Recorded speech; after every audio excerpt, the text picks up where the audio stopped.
El mayor problema que enfrenta el cristianismo no viene desde afuera. No viene a través de los gobiernos, no viene a través de precisamente del comunismo y de otros factores sociales. El mayor peligro que enfrenta la iglesia de Cristo viene desde dentro. Y lo viene en la forma de falsos maestros, doctrinas de demonios, le dice Pablo a Timoteo, que es exactamente lo que vemos hoy día.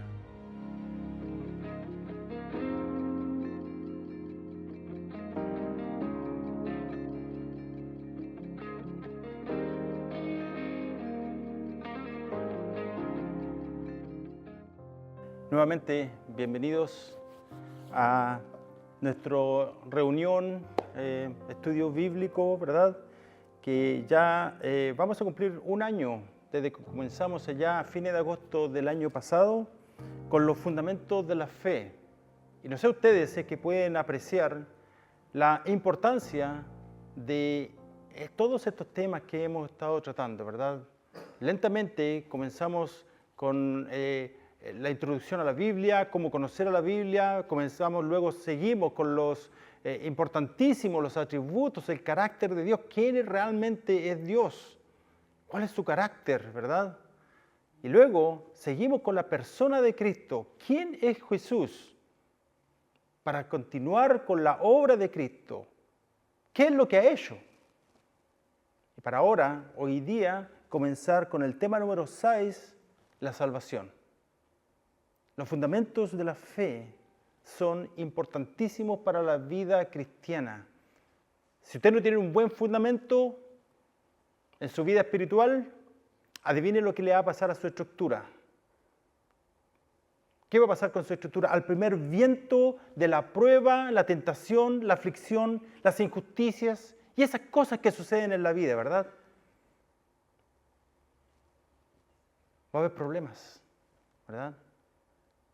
Y no solamente eso, sino que cuando venga el error doctrinal, si usted no tiene un fundamento fuerte en su vida espiritual, cuando venga el primer error doctrinal, el primer engaño, ¿verdad? Porque no podemos tener esa idea de que eso era antes, ¿verdad? Hoy en día existe mucho engaño, mucho error doctrinal, y lamentablemente si usted no tiene un fundamento doctrinal en su vida, no va a tener una buena estructura y va a caer fácilmente en el engaño de los lobos, ¿verdad? Los lobos rapaces, la Biblia habla de los lobos rapaces y no solamente eso. ¿Sabe que el mayor problema que enfrenta el cristianismo no viene desde afuera? No viene a través de los gobiernos, no viene a través de precisamente del comunismo y de otros factores sociales. El mayor peligro que enfrenta la iglesia de Cristo viene desde dentro. Y lo viene en la forma de falsos maestros, doctrinas de demonios, le dice Pablo a Timoteo, que es exactamente lo que vemos hoy día. Cuando usted vea un video a través del internet, de los medios sociales, y usted diga, esto no me suena que está bien esto. Bueno, los fundamentos de la fe le van a servir a tener ese discernimiento para poder identificar esas cosas. Ahora usted piense en lo siguiente. Si usted ve eso hoy en día, y si nuestro Señor Jesucristo tardara su venida, imagínese lo que va a hacer en 30 y en 50 años más. El tipo de error y engaño va a ser insoportable. Así que les animo a que sigamos a través de este curso, de este viaje que estamos haciendo, ¿cierto? Este viaje a través de una ruta montañosa donde vimos esas montañas altas de los atributos de Dios y continuamos en estos viajes de 13 paradas. Estamos en la parada número 6, ya pronto a aproximarnos al medio de este viaje. Y como siempre, hemos comenzado cada tema con nuestros versos de memorización. Y les animo a que a lo mejor, aunque no se lo memorice, pero que pueda parar allí y meditar en estos versos, en los cuales están en su manual del estudiante, si todo lo tiene. Si alguien no lo tiene, me puede pedir uno, estamos felices de regalarle uno para que sigamos con el curso. Pero están allí en la primera página del manual del estudiante, está su verso de memorización. Y este se encuentra allá, no es un verso nuevo, probablemente si ustedes nos han acompañado, ya lo hemos repetido un par de veces, se encuentra ya en el libro de Efesios, capítulo 2, versos del 8 al 10. Y esto es lo que dice: porque por gracia ustedes han sido salvados por medio de la fe. Y esto no procede de ustedes, sino que es un don de Dios. No por obras, para que nadie se gloríe, porque somos hechura suya, creados en Cristo Jesús, para hacer buenas obras, las cuales Dios preparó de antemano para que anduviéramos en ellas. Hasta el momento, a través de todos los temas que ya hemos compartido, le hemos dado, si pudiéramos decirlo, una pincelada al tema de la salvación, ¿verdad? Cuando hemos hablado acerca de la justificación, de la redención, ¿verdad?, de la obra de Cristo, hemos pasado muy por encima. Así que cuando consideramos el tema de la justificación, el cual fue uno de los temas anteriores en la parte de lo que es los fundamentos de la fe, fue el tema número 5, entonces ahí establecimos varios asuntos, varios principios, y uno de ellos, que quisiera compartir, a lo mejor quedarme allí por un poquito de tiempo, es que la salvación no es por obras, ¿verdad? Es por gracia. Eso es exactamente lo que dice el verso de memorización en Efesios, ¿cierto? La carta de Pablo a los Efesios dice que por gracia ustedes han sido salvados. Por lo tanto, no es por obras, sino por gracia. Básicamente, Pablo responde a través de este texto a la pregunta: ¿cómo es que realmente son salvos los cristianos? ¿Cuáles son las bases de la salvación? Y Pablo dice: es por gracia. Esto significa que nosotros, ninguno de nosotros, nadie de nosotros no contribuimos nada para la salvación. Nada. Lo único que traemos a la mesa es nuestro pecado, nuestra indignidad. La gracia y la fe, queridos amigos, hermanos, están estrechamente relacionadas. Cuando se le ve a una, allí también está la otra. Y eso es cierto no solamente en la salvación, en el momento en que fuimos justificados, en el momento en que rendimos nuestra vida a Cristo, sino también están presentes a través de todas nuestras vidas cristianas, a medida que Dios bondadosamente preserva a sus hijos en el caminar cristiano. La gracia está presente no solamente en el momento en que fuimos salvos, sino que está presente para ayudarnos a crecer en madurez, para tener victoria sobre el pecado, para nuestro desarrollo y crecimiento espiritual. Está la gracia del Señor para nuestra santificación. Nadie de nosotros puede decir que yo soy muy inteligente y por eso es que he crecido en madurez. O no, yo soy fuerte, yo por eso es que venzo el pecado. Nos estamos esperando por un accidente y nos vamos a ver así, como se dice, de guatita en el suelo. Es un accidente esperando que suceda, ¿verdad? Nadie es demasiado inteligente, nadie es demasiado espiritual como para por ellos mismos vencer el pecado. Es la gracia del Señor. Cuando somos infieles, su palabra dice que Él sigue siendo fiel. La gracia es una expresión de la misericordia de Dios y por definición la misericordia es totalmente inmerecida. No hay mérito alguno por el cual nosotros pudiéramos decir: no, Dios me tuvo que salvar, no se pudo resistir a salvarme porque yo era demasiado bueno. No, yo hice esto, otro, yo tenía un asilo de niños y una fundación y por eso Dios me tuvo que salvar. Hermanos, el testimonio de la Biblia dice que nuestro corazón siempre se inclina a hacer lo bueno, lo malo, ¿verdad? Y ese es el testimonio desde el principio. Vemos allá en Génesis 6, capítulo 6, verso 5, que dice: el Señor vio que era mucha la maldad de los hombres en la tierra y que toda intención de los pensamientos de su corazón era solo hacer siempre el mal. Este, queridos hermanos y amigos, no es un versículo aislado. No está en un libro oscuro. Es el testimonio de la Biblia. Es la razón por la cual Cristo vino, porque no nos podíamos salvar a nosotros mismos. Es la razón por la cual Cristo le dice a Nicodemo, debéis nacer de nuevo. ¿Verdad? Y es aún más. El profeta Jeremías, allá en el capítulo 17, verso 9, dice que engañoso es el corazón más que todas las cosas y perverso, ¿quién lo conocerá? Tenemos un grave problema con nuestro corazón y le he compartido en otras ocasiones que el lenguaje original en hebreo, cuando ahí dice que es perverso, ¿quién lo conocerá? Realmente lo que está diciendo es que no tiene remedio. Nuestro corazón en su condición original, sin Cristo, está muerto, más allá de todo remedio, ya no hay nada que hacerle. Ese es el lenguaje. Al corazón natural no hay nada que hacerle. Y Pablo, más adelante en el libro de Efesios, el libro maravilloso de Efesios, dice que estábamos muertos en delitos y pecados. ¿Verdad?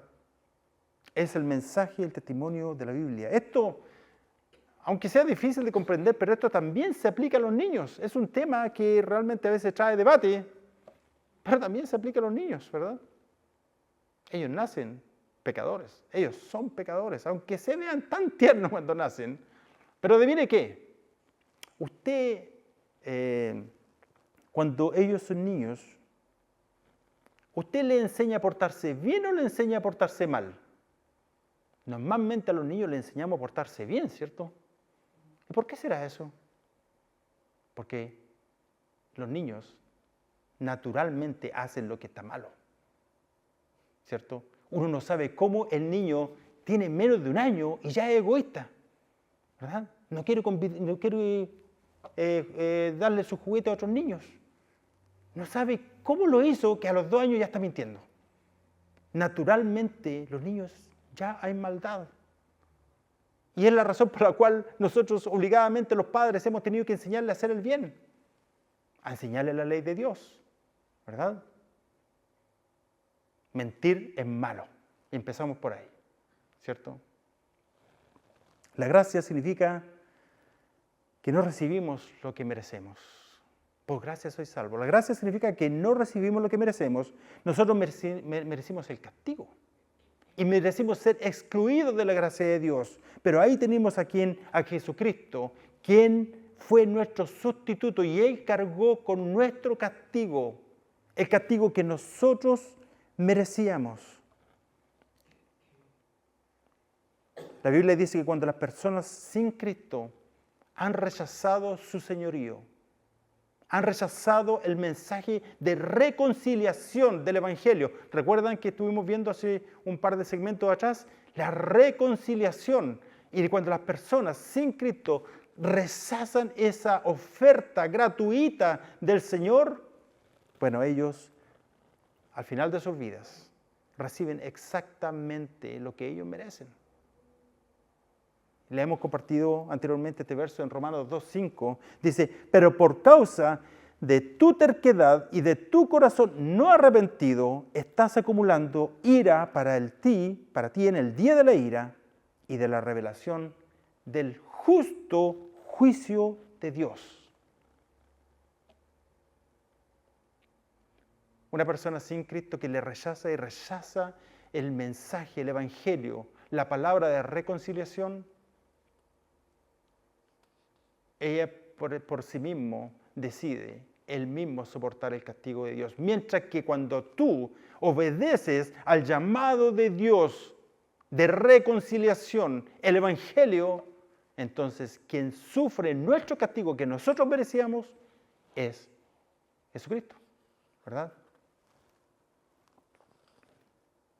Y esto es lo que hace la diferencia, queridos hermanos y amigos, entre la fe cristiana y otras creencias. Porque mientras todas las religiones del mundo tratan de escalar su camino hacia Dios infructuosamente, tenemos a Dios quien envía a Jesucristo para salvarnos. Y cuando uno considera, por ejemplo, las principales religiones que tenemos según el último censo aquí en nuestra zona, vemos por ejemplo los musulmanes. La esperanza de salvación de los musulmanes se basa en los 5 pilares, de los cuales le hablaré en un segundo. Se basa en la fe, en la creencia de la existencia de Alá, en la autoridad de Mohammed como su profeta y también en la perfección del Corán, que es su libro. El Corán es su libro. Como nosotros tenemos la Biblia, ellos tienen el Corán. ¿Cuáles son los 5 pilares para la religión musulmana? Tenemos la profesión de fe o el shahadá, tenemos el salat o la oración 5 veces al día, tenemos la limosna obligatoria de un 2.5%, tenemos el ayuno durante el mes de Ramadán y también la peregrinación a la ciudad de la Meca. Esos son los 5 pilares. La religión musulmana, quienes siguen esa religión, nunca van a saber hasta que lleguen a ese día en que sean enfrentados con el Dios que ellos tienen, que supuestamente es Dios, pero ellos le dicen Alá.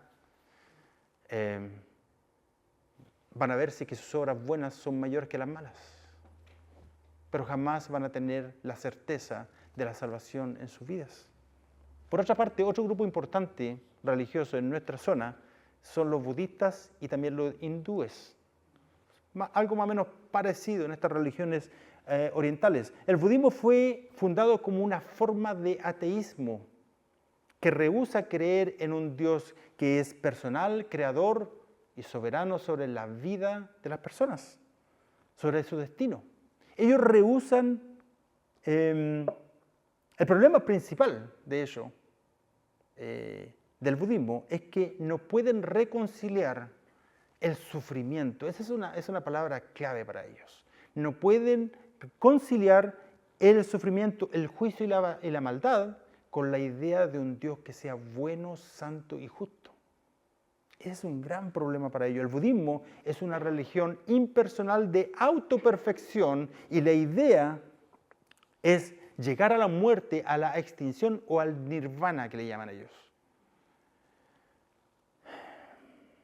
que habla del fin del sufrimiento y de la reencarnación, no la vida. En estas religiones orientales, el gran objetivo de ellos es salir de este ciclo de reencarnación. Por eso ellos creen en el karma, porque el karma obliga a que la persona sea reencarnada y la idea de ellos de salvación es salir de ese ciclo. En el caso de los budistas es para llegar a esta extinción que realmente habla de los placeres, esta extinción habla de los deseos desordenados, de la idea egoísta del yo, del apego, la ignorancia y el sufrimiento. La liberación o salvación para los budistas depende principalmente del propio camino espiritual, de lo que ellos hagan. Nuevamente, ¿verdad? Depende de lo bueno que ellos sean, y lo cual eventualmente les conduciría al nirvana, pero que realmente lo que hace es negar el diagnóstico que Dios da al ser humano, el cual es el pecado. Queridos hermanos y amigos, las religiones del mundo son un intento estéril y anémico por alcanzar a Dios y al mismo tiempo tratar de sentirse bien consigo mismos haciendo buenas obras. La fe cristiana es única en el sentido que nos despoja de nuestras justicias, de nuestros esfuerzos religiosos, nos despoja de nuestra máscara de piedad, de bondad, exhibiendo nuestra naturaleza pecaminosa, dejándola al descubierto para que de esa manera darnos cuenta que nuestra única esperanza es que Dios nos alcance con su misericordia a través de Jesucristo. Mencionamos en nuestra última sesión, cuando les compartí acerca de la justificación, que había estos hombres que se llamaron los protestantes, ¿verdad? Los protestantes se le llamaron de esa manera porque protestaron algo, ¿verdad? Lógico. Protestaron en contra de la idea del catolicismo de Roma de que la salvación era por fe. Ellos creen que la salvación es por fe. Sin embargo, no es solamente por fe, sino es por obras. La idea de la justificación, ¿se acuerda que conversamos acerca de la justificación? Que en pocas palabras, se podría decir que es casi igual a la salvación. La idea es de que ellos entran dentro de este estado de justificación a través de los sacramentos. Y la única manera de mantenerse en este estado de justificación o salvación es a través de buenas obras. De nuevo, ese es el hincapié. Las religiones del mundo tratan de alcanzar a Dios a través de sus obras, pero Pablo dice que por gracia sois salvos. ¿Verdad? Mencionábamos un verso la última vez de que somos justificados gratuitamente, ¿verdad? Interesantemente, hay un sector amplio de la iglesia evangélica protestante que hoy en día también piensa de que la salvación se puede perder, ¿verdad? Dijimos que la religión católica de Roma, este estado de justificación se puede perder debido a un pecado mortal. Interesantemente, dentro de un sector vasto de la iglesia protestante, evangélica protestante, también piensan de que la salvación se puede perder. Ahora la pregunta es la siguiente. Si llegamos a pensar que la salvación se pierde, si no creemos en la seguridad y en la permanencia de la salvación, entonces, ¿cómo es que nos vamos a mantener dentro de ese estado de salvación? Esa es una buena pregunta, ¿verdad? Allá, tal vez, la respuesta la podría resumir Pablo en su escrito a los Gálatas, donde en Gálatas 3, capítulo 3, esto es lo que les dice, ¿tan insensatos sois? Habiendo comenzado en el Espíritu, ¿van a terminar ahora por la carne? Pablo sabía, ¿verdad? Sabía de que la conversión, la regeneración, sabía que la salvación es una obra del Espíritu Santo en la vida de las personas. Por lo tanto, eso es lo que esa es la implicación. Habiendo comenzado con el Espíritu, y dice más tarde, ¿van a terminar ahora por la carne? ¿Van a terminar ahora tratando de mantenerse dentro de la salvación a través de buenas obras?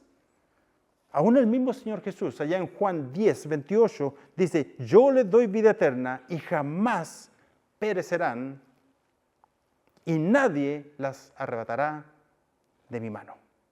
¡Wow! ¡Qué garantía!, ¿verdad?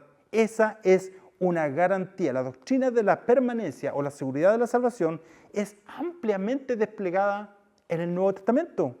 Y lo que Jesús viene enseñando aquí es que aquellos que escuchan su voz y le siguen, jamás serán arrebatados de su mano. Esa es su promesa, esa es su garantía. Esto no significa que tengamos una licencia para pecar, ¿verdad? Si alguien dice, bueno, si nadie nos va a arrebatar de la mano del Señor Jesús, entonces hago lo que quiero. Esto no significa eso. De hecho, eso lo único que demostraría es que la persona nunca ha sido salvo. Porque se va a revolcar como los cerdos en el barro y está a gusto. Mientras que el cristiano, aunque peque, y esto de nuevamente les quiero decir que esto no es una licencia para pecar, pero aunque peque y a veces cometa pecados graves, nunca se va a sentir cómodo o a gusto en el barro. Siempre va a volver arrepentido a los brazos del Señor. Otro punto que hemos compartido anteriormente es que la salvación proviene de Dios, ¿verdad? El plan de salvación tiene su origen en la mente y en el corazón de un Dios bueno, justo y amoroso. Esto no es iniciativa del hombre. Yo le he compartido en algunas ocasiones de que aunque se juntaran 1000 de los hombres más sabios, imagínense, póngale Aristóteles. ¿Quién más?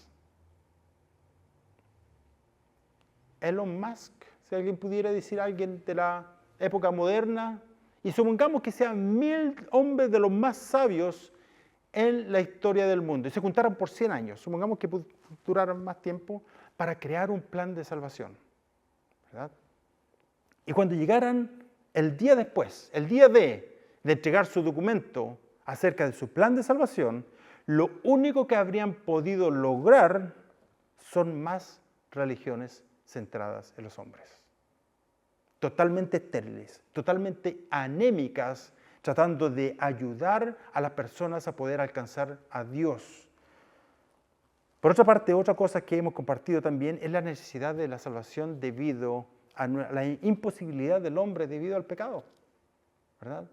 Nuestras obras jamás van a alcanzar a Dios.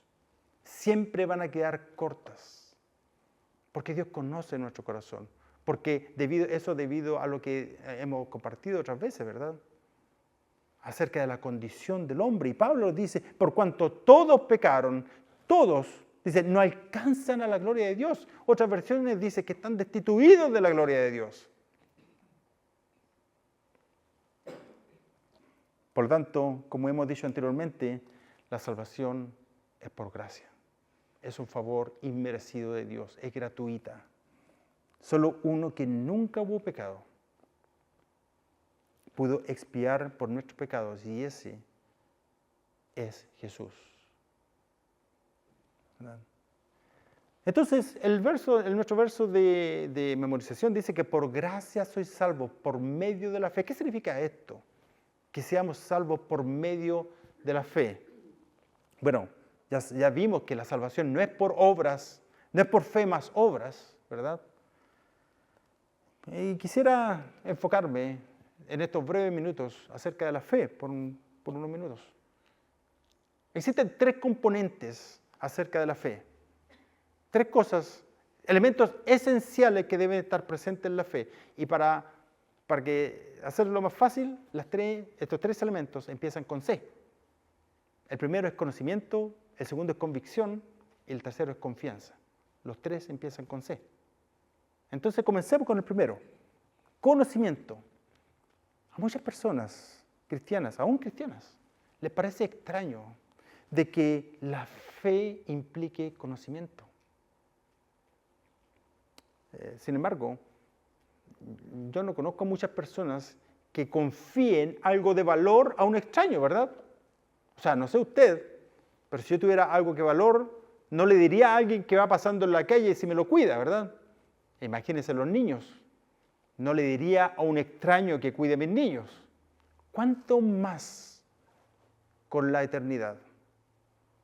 ¿Cuánto más con la eternidad? Es indispensable conocer quién es Cristo, qué es lo que ha hecho y qué es lo que puede hacer. Y si usted se da cuenta, estos 3 elementos, es indispensable conocer quién es Cristo, tema número 4, los fundamentos de la fe, la persona de Cristo. ¿Qué es lo que ha hecho? Tema número 5, los fundamentos de la fe, la obra de Cristo. ¿Y qué es lo que Él puede hacer? Es indispensable de que exista, al menos en forma básica, este conocer. Y aunque la comprensión inicial puede que sea básica, elemental, la verdad es que la fe nunca va a ser el resultado de un vacío de conocimiento, ¿verdad? Porque de otra manera eso sería una fe ciega. Y no es lo que Dios quiere de nuestras vidas, que tengamos una fe ciega, ¿verdad? Lo hemos dicho en muchas ocasiones. Dios quiere que le conozcamos, que le entendamos. Vaya al libro de Proverbios. Y lo que el libro de Proverbios, el predicador allí, quiere que crezcamos en conocimiento, ¿verdad?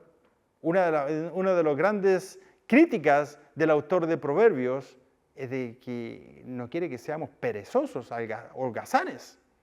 Quiere que crezcamos, nos esforcemos por crecer en conocimiento, ¿verdad? Así que, para la mayoría, esto ha significado inicialmente un entendimiento básico de la verdad. Y está bien. Pablo lo afirma así, dice en Romanos 10:17, dice, así que la fe viene por el oír y el oír por la palabra de Cristo. ¿Qué es exactamente lo que ustedes están recibiendo en este momento? La proclamación del Evangelio. Queridos hermanos, amigos, no esperes crecer en fe solo con ir a la iglesia. No esperes crecer en fe solamente agitando sus emociones. No esperes crecer en fe basado en experiencias extraordinarias. El medio que Dios proveyó para crecer en fe es la predicación fiel de su palabra. Y el Espíritu Santo trayendo aplicación de esa palabra, de las Escrituras, en la vida del cristiano. Ese es el medio que Dios proveyó para la iglesia, para que la iglesia crezca en fe. Así que esa es la primera C, el conocimiento. Es necesario. Pero no solamente debemos conocer la verdad de Cristo, sino que debemos creer que esa verdad es cierta. Necesitamos una convicción. El creyente está persuadido de lo que Dios ha revelado es verdad. No basta solamente con conocer los hechos. Hay que estar convencido en el corazón, en la mente y el corazón de que el Evangelio es verdadero. La convicción es un puente entre el conocimiento y la confianza. Así que la tercera C es la confianza. Ahora la convicción se torna en una confianza. Es el acto de descansar personalmente en Cristo para salvación. No solamente creo que Él pueda salvar, sino que ahora yo creo, descanso, confío en Él como mi Salvador personal. La fe hace que nos despojemos de la confianza que teníamos en nuestros propios recursos, en nuestros propios medios, para poner nuestra confianza en Cristo. Y es allí donde nos postramos delante de Él. Comprendemos que no hay mediadores humanos. Ahí tienes tú una relación personal entre ti y Dios a través del único mediador, Jesucristo. ¿Se acuerda que lo vimos? Cuando hablamos del mediador, uno de nuestros últimos segmentos, Jesús es el único mediador entre Dios y los hombres. Y lo que sucede con la confianza, en que muchas veces lo que sucede es de que esos elementos, esos pilares de tu confianza son derribados para que te des cuenta que realmente Cristo es tu única esperanza. Confiamos en nuestra juventud, confiamos en ese dinero que tenemos guardado y de repente uno tras otro esos pilares empiezan a ser derribados y ahora estoy solo y necesito ayuda. Y tu única esperanza es Jesucristo. La verdadera fe une estos tres elementos esenciales inseparablemente. Conocer la verdad,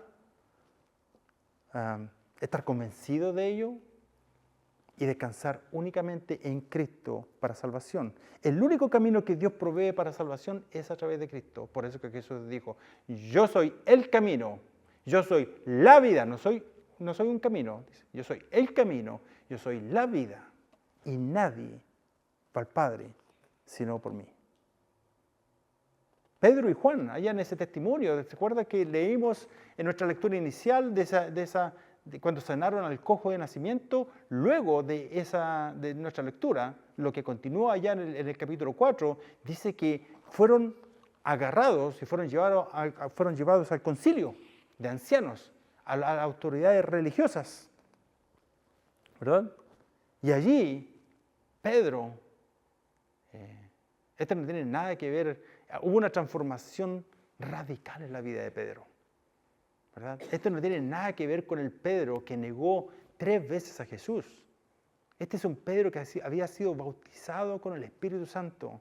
Y allá él separa a Pedro y le dice esto a los principales sacerdotes. Le dice, en ningún otro hay salvación, porque no hay otro nombre bajo el cielo dado a los hombres en quien podamos ser salvos. Esa fe, esa convicción, ¿verdad? Esa es confianza, es conocimiento.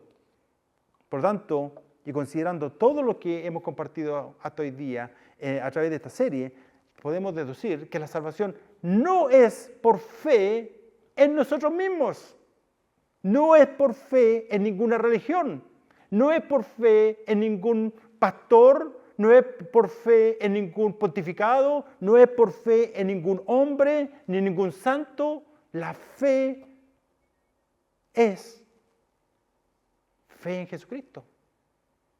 Él es nuestro mediador. Él fue el que expió. Él fue el que tiene estas dos naturalezas, divina, humano. Nadie más podía expiar por nuestros pecados. El objeto de nuestra fe es entonces Jesucristo, Dios hecho hombre, quien fue al Calvario para derramar su sangre y de redimir a su pueblo. Entonces, ¿por qué realmente insistimos que solamente es a través de Jesucristo? Nuevamente, debido a nuestra necesidad imperante de que podamos ser presentados justificados delante de Dios. Sin Cristo, lo que Dios ve, y ni siquiera lo mira, o sea, es pecado. Es pecado. Dice, ¿se acuerda Habacuc 1:3, si no me equivoco era? Muy limpios son sus ojos para mirar el mal. Eso habla de su santidad. Apocalipsis 21:27, lo mencionábamos la última vez, ¿cierto? Hablamos de esa doble negación que dice, no, nunca, jamás entrará en la ciudad celestial, de eso está hablando, algo que haya sido contaminado, inmundo, nada que practique idolatría, nada que hable mentira, solamente aquellos que hayan sido inscritos en el libro de la vida del Cordero. Por lo tanto, esa es nuestra necesidad de ser justificados, de que la justicia de Jesucristo nos vista y que cuando nos presentemos delante de Dios, Dios pueda ver esa justicia, no nuestras obras, las obras de Jesucristo, su justicia. Y eso sucede, como hemos compartido anteriormente, cuando nos arrepentimos, cuando escuchamos el mensaje de salvación, el evangelio de reconciliación y le entregamos nuestras vidas a Cristo y confesamos nuestros pecados y nuestros pecados son transferidos a Cristo y al mismo tiempo su justicia es transferida para poder ser presentados santos delante de Dios. Solamente podemos ser declarados justos a través de Jesucristo. Y los dos últimos temas de los fundamentos de la fe trataron acerca de eso, ¿cierto? Cuando pones tu fe en la persona y obra del Señor, creemos que Él es el Señor, creemos en su vida perfecta, en lo que hizo, que Él fue nuestro sustituto perfecto, que fue a la cruz llevando nuestros pecados, que fue el sepultado, que resucitó al tercer día y que fue ascendido al cielo y que allí Él está intercediendo por nosotros ante el Padre. Cuando pones tu fe en Jesucristo, entonces recibes su justicia. Por eso es que hemos alcanzado salvación, no por nuestros méritos, sino por los méritos de Jesucristo. Se nos ha dado su gracia y por medio de la fe en Jesucristo se nos ha concedido esa justicia. Por otra parte, es en la cruz que Cristo recibió nuestros pecados y el castigo por nuestras maldades. Pero, ¿cuál entonces es el propósito? Para ir terminando, ¿cuál es el propósito de la salvación? ¿Ha pensado esto? ¿Cuál es el propósito? Pablo en su carta a los Efesios despliega varios aspectos de la salvación, afirmando que el propósito por el cual salva a los pecadores, allá en Efesios 1:6, dice, para alabanza de la gloria de su gracia, que gratuitamente ha impartido sobre nosotros en el amado. ¿Qué significa esto? Para sorpresa de muchas personas, especialmente hoy en día, en la iglesia moderna, las Escrituras son claras en insistir que la salvación no está centrada en el hombre. No lo está. Y es que vivimos en una sociedad moderna donde se enfatiza la autoestima, la realización de tus sueños, la felicidad personal, donde el mayor objetivo es, si es posible, vivir tu mejor vida ahora. Donde se enfatizan los derechos individuales. Ideas que frecuentemente influyen en la manera como las personas leen la Biblia, la manera como interpretan la Biblia. Lamentablemente, hacen una interpretación lejos de lo que es la verdad, lejos de lo que es la revelación de Dios, y le dan un enfoque humano y egocentrista a la obra de Dios, en contraste con el carácter de Dios y con la gloria que le pertenece solo a Él. El propósito de la salvación es glorificar a Cristo, no al hombre. Si al final de leer tu Biblia fallas en ver a Cristo como tu poderoso Salvador, entonces has perdido de vista lo principal. Vemos a Isaías en uno de los tantos pasajes del Antiguo Testamento, declarando en Isaías 43:25, yo soy el que borro tus transgresiones por amor a mí mismo, y no recordaré tus pecados. Esto le dice Dios a un pueblo que ya le había abrumado con tanto pecado, le habían cansado con sus transgresiones e iniquidades. Gente rebelde, duros de corazón, tercos, que de acuerdo al texto estaban cansados de Dios. Quienes a pesar de toda la abundancia de su pecado y menosprecio por Dios, el Señor todavía le amaba y anhelaba que volvieran en humildad y arrepentimiento. Todo esto me recuerda al hijo pródigo, ¿verdad? La historia del hijo pródigo es una hermosa ilustración de este principio. El pródigo sintió que su padre era una carga pesada para él, que debía ser aliviada, y es por eso que pide su parte de su herencia y se va lo más lejos posible. Se fue por su propio camino, malgastando toda la herencia en placeres mundanos. Mientras tanto, el padre todavía lo amaba y esperaba y estaba dispuesto a olvidar el desprecio y su deseo de alejarse lo más posible de él. Pacientemente, amorosamente, su padre estaba dispuesto a perdonarlo tan pronto regresaba en humildad y en arrepentimiento. Y eso es lo que sucedió, ¿verdad? Porque el hijo que se fue no era el mismo que llegó de vuelta, ¿verdad? Querido hermano y amigo, la imagen del hijo pródigo no solamente representa al peor de los pecadores, sino representa a todo pecador no redimido, hostil, rebelde, que también están cansados de Dios, están separados de Dios, son hostiles hacia Dios, pero que no tienen esperanza en el mundo, quienes huyen de Dios sin tomar en cuenta su amor, sin tomar en cuenta su bondad y sin respetar su honor. De modo que Dios salva a pecadores indignos para alabanza de la gloria de su gracia por amor de sí mismo. Este es el propósito supremo de Dios para con todas las cosas, traer gloria y honra a sí mismo. Por lo tanto, estamos equivocados en suponer que el aspecto o propósito principal de Dios en la salvación son los hombres, son los pecadores. Considere que fuimos escogidos por Dios para salvación sin mérito propio. Cristo, el Hijo de Dios, fue dado como sustituto perfecto, derramó su sangre por pecadores indignos, hostiles. Recibimos el nuevo nacimiento por gracia, no por obras. Fuimos unidos a Cristo, justificados y adoptados como hijos de Dios. Estamos siendo transformados progresivamente a la imagen de Cristo. ¿En qué parte está aquí el centro del hombre? ¿En qué parte? ¿Qué papel jugó el hombre en todo esto? Todos estos privilegios pueden llevar erróneamente a pensar que la salvación tiene al hombre como fin último. En conclusión, entonces, ¿cuál es la diferencia que hace que el Evangelio sea único comparado con todas las creencias del mundo? El Evangelio no presenta principalmente un camino para que el ser humano ascienda a Dios, sino que es la obra de Dios descendiendo en Cristo para rescatar a pecadores incapaces de salvarse a sí mismos. En el Evangelio, la salvación no se alcanza por esfuerzo humano, sino que es un don, es un regalo de Dios, de la gracia de Dios inmerecido, recibido por fe en Jesucristo. En el centro de su plan de salvación está la manifestación de su propia gloria y del carácter bondadoso y perfecto de Dios.